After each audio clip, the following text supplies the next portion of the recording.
આપો.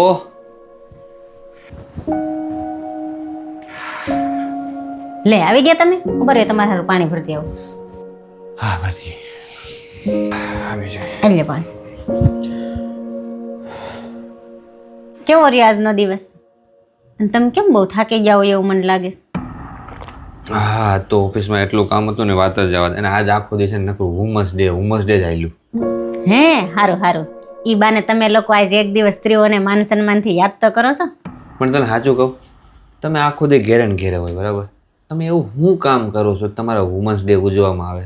તમે તો આખો દી ટાટા છાંય હોય, તમને કંઈ થાક તો લાગતો નથી. અમારો કોઈ મેન્સ ડે તો ઉજવાતો નથી. આખો દી બહાર ગધેડાની જેમ કામ કરતા હોય. તો સાંભળો, અમારે વહેલું 5 વાગે ઉઠી જવાનું અને ઉઠીને પહેલું કામ તમારું ટિફિન બનાવવાનું.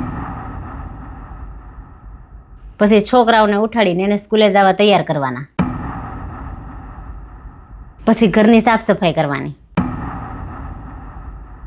પછી ઘરમાં ઘટતી હોય વસ્તુ લેવા બજાર જવાનું. પછી ઘરમાં લોકોના સ્વાસ્થ્યની કાળજી રાખવાની. આ બધાય કામ અમારા નાના મોટા તમને દેખાતા જ નહીં હોય કા? અરે સ્ત્રી જ્યારે દીકરી હોય ને ત્યારે પણ ઘર માટે જીવે છે, અને એ પત્ની બને ને ત્યારે પરિવાર માટે જીવે છે, અને માં બને ને ત્યારે તો એ પોતાનું આખું જીવન સંતાનોને આપી દે છે. તારી વાત તો સાચી છે. ખરેખર ક્યારે અમે આ વસ્તુ વિચારી જ નથી કે અમે સવારથી સાંજ સુધી ઘરની બહાર હોઈએ, ઘરે આવીએ તો જમીન કાઢીને બધા અમે સોફે બેસી જઈએ.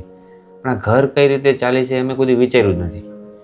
ખરેખર આજ તે વાત કરીને ત્યારે ખબર પડી કે ઘરને ચલાવવામાં સ્ત્રીઓનું કેટલું મોટું યોગદાન હોય છે. અને હા સાંભળો, બીજી વાત, અમને સ્ત્રીઓને ગિફ્ટ કે સેલિબ્રેશનની જરૂર નથી. અમારે ખાલી એટલું જ જોઈએ છે કે અમને સમજવામાં આવે. આજથી છે ને હું એક વાત યાદ રાખીશ કે સ્ત્રીઓને માત્ર વુમન્સ ડે ઉપર જ નહીં પણ દરરોજ સન્માન આપવું જોઈએ. કારણ કે સ્ત્રી છે ને એ પરિવારની શક્તિ છે. મિત્રો, સ્ત્રી વગરનું ઘર છે એ ઘર નથી, માત્ર 4 દિવાલ જ છે. તમે ખાલી આંખો બંધ કરીને એટલું વિચારો કે જે ઘરમાં સ્ત્રી ન હોય, ખાલી પુરુષ જ રહેતા હોય, તો ઘરની હાલત શું હોય? આ વાત ઉપર તમારું શું કહેવું છે? કોમેન્ટ જરૂર કરજો. અને જો અમારો આ વિડીયો તમને ગમ્યો હોય તો 10 લોકોને મોકલી દેજો. Happy women's day.